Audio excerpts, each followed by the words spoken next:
Hello दोस्तों, क्या हाल है। तारीख आज 27 जनवरी 2025 दिन सोमवार और जानेंगे देश दुनिया की तमाम बड़ी खबरों को बस कुछ ही मिनटों में। पहले सबसे बड़ी खबर, 8वें वेतन आयोग की मंजूरी के ऐलान के बाद 1 करोड़ से अधिक केंद्रीय कर्मचारियों और पेंशन भोगियों में खुशी की लहर दौड़ गई है। केंद्रीय कैबिनेट की बैठक में 8वें वेतन आयोग को पूरी तरह से मंजूरी दे दी गई है। केंद्रीय कर्मचारियों का महंगाई भत्ता बेसिक सैलरी में मर्ज 0 से शुरू होगी कैलकुलेशन। के बाद इसकी सूचना केंद्रीय मंत्री अश्विनी वैष्णव ने कर्मचारियों को दी है। उन्हें बताया कि 2026 में 7वां वेतन आयोग खत्म हो रहा है, तक 8वां वेतन आयोग लागू हो जाएगा। ये कर्मचारियों की सैलरी में बम्पर बढ़ोतरी होने वाली है। अगली बड़ी खबर, सरकार ने 2025 के लिए राशन कार्ड के नए नियमों की घोषणा की है, जिसके तहत राशन कार्ड धारकों के लिए ई-केवाईसी अनिवार्य कर दिया गया है। यह बदलाव राशन वितरण प्रणाली को अधिक पारदर्शी और कुशल बनाने के लिए किया गया है। इसके साथ ही राशन वितरण में मात्रा और लाभार्थियों की सूची में कई अहम परिवर्तन किए हैं, जिसके बारे में हमने आपको डिटेल्स में पिछले वीडियो में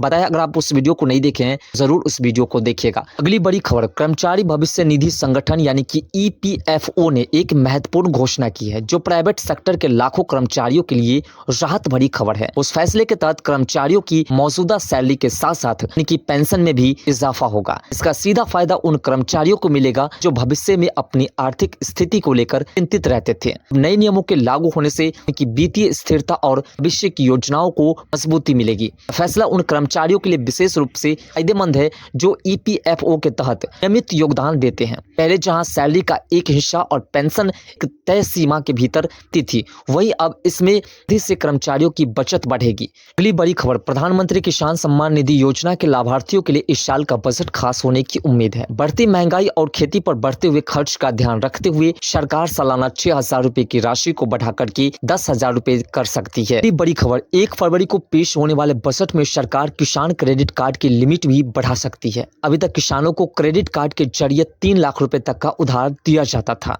उम्मीद है कि सरकार इसे बढ़ाकर के 5 लाख रुपए तक कर सकती है। बजट को लेकर के उम्मीद है कि सरकार कृषि क्षेत्र में और भी अधिक गतिविधियां ला सकती है। करीब 1.75 लाख करोड़ रुपए की आवंटन राशि सरकार की ओर से की जा सकती है। पिछले साल के मुकाबले 15% ज्यादा है।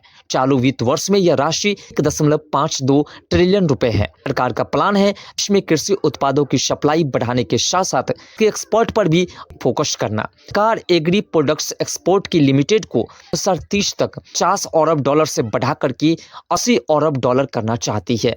अगली बड़ी खबर, केंद्र सरकार ने असंगठित क्षेत्र के श्रमिकों की आर्थिक स्थिति को सुधारने के लिए ई श्रम कार्ड भत्ता 2025 योजना की शुरुआत की है। इस योजना के तहत असंगठित क्षेत्र के गरीब और आर्थिक रूप से कमजोर श्रमिकों को हर महीने 1,000 का भत्ता प्रदान किया जाएगा। साथ ही इस योजना के तहत श्रमिकों को वृद्धा पेंशन और स्वास्थ्य बीमा जैसे अन्य लाभ भी प्रदान किए जाएंगे। 2 लाख तक का स्वास्थ्य बीमा, 60 वर्ष की आयु के बाद 3,000 की मासिक पेंशन भी प्रदान की जाएगी। अगली बड़ी खबर, केंद्र सरकार ने वृद्धा पेंशन, विधवा पेंशन और विकलांग पेंशन की राशि में बढ़ोतरी करने का फैसला लिया है। 1 फरवरी 2025 से सभी पेंशन की राशि को बढ़ा दी जाएगी। वृद्धा पेंशन जो 1,000 रुपए की राशि थी उसे 1,200 रुपए कर दी जाएगी। वहीं विधवा पेंशन जो 800 रुपए की राशि थी उसे 1,100 रुपए कर दी जाएगी और विकलांग पेंशन जो 1,500 रुपए थी उसे 1,700 रुपए कर दी जाएगी। साथ साथ 1 फरवरी 2025 से पेंशन धारकों को हर महीने ई-केवाईसी अपडेट करना होगा। जो ई-केवाईसी हर एक महीने अपडेट नहीं करेंगे को पेंशन नहीं मिलेगी, उनकी पेंशन को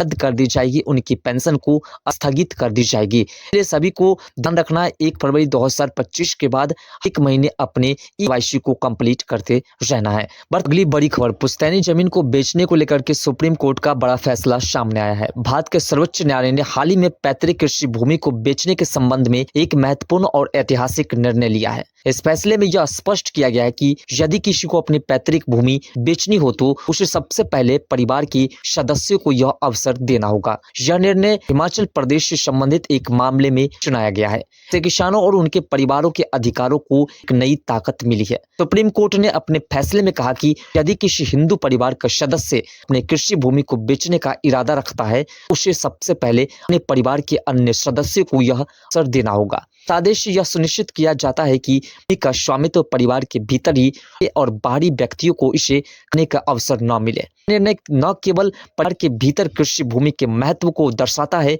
बल्कि यह भूमि के संरक्षण की दिशा में भी महत्वपूर्ण कदम है। फैसले में यह भी कहा गया कि यदि कोई व्यक्ति अपनी कृषि भूमि बेचना चाहता है तो वो पहले परिवार के अन्य सदस्य को इस सूचना देनी चाहिए। यदि परिवार के सदस्य उस भूमि को खरीदने में रुचि रखते हैं तभी वह भूमि बाहरी व्यक्ति को बेची जा सकती है। यह सुनिश्चित करता है कि किसान अपनी भूमि बेचने से पहले अपने परिवार के सदस्य को प्राथमिकता दे और भूमि का स्वामित्व परिवार के भीतर ही बना रहे। अगली बड़ी खबर, बजट 2025 से पहले ही मोदी सरकार ने सरकारी कर्मचारियों के लिए बड़ा फैसला लेते हुए यूनिफाइड पेंशन स्कीम यानी कि यूपीएस का नोटिफिकेशन जारी कर दिया है। नोटिफिकेशन जारी होने के बाद ही यह बात भी तय कर दी गई है कि 1 अप्रैल 2025 से यूपीएस यानी कि यूनिफाइड पेंशन स्कीम लागू कर दी जाएगी। यूनिफाइड पेंशन स्कीम केंद्र सरकार के ऐसे कर्मचारियों पर लागू होगी जो कि एनपीएस यानी कि नेशनल पेंशन स्कीम के तहत आते हैं और इसके तहत यूपीएस के ऑप्शन को चुनते हैं, सिर्फ उन्हीं को इसका लाभ मिलने वाला है। अगली बड़ी खबर, धार्मिक स्थल पर लाउडस्पीकर के प्रयोग पर हाईकोर्ट का अहम फैसला सामने आया है।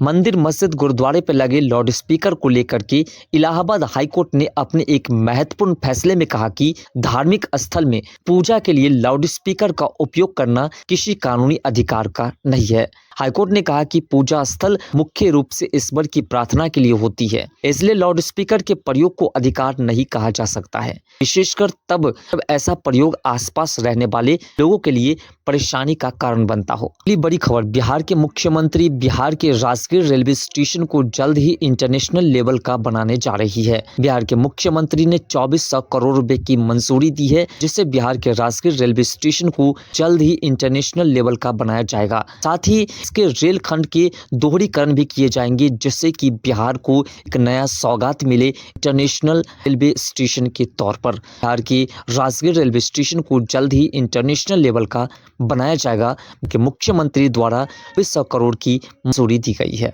अगली बड़ी खबर, रेलवे भर्ती बोर्ड आरआरबी ने ग्रुप डी के 32,438 पदों पर भर्ती के लिए आवेदन प्रक्रिया शुरू कर दी है। 25 जनवरी 2025 से आवेदन प्रक्रिया शुरू हुई है। इन पदों के लिए आवेदन करने की अंतिम तिथि 22 फरवरी 2025 रखी गई है। जो भी कैंडिडेट्स रेलवे में अपना करियर बनाना चाहते हैं वे आरआरबी ग्रुप डी की भर्ती का आवेदन फॉर्म भर सकते हैं और 22 फरवरी से पहले अपना आवेदन कंप्लीट कर सकते हैं और अपने करियर को आजमा सकते हैं। बड़ी खबर, 1 फरवरी को पेश होने वाले बजट में सरकार किसान क्रेडिट कार्ड की लिमिट भी बढ़ा सकती है। अभी तक किसानों को क्रेडिट कार्ड के जरिए 3 लाख रुपए तक का उधार दिया जाता था।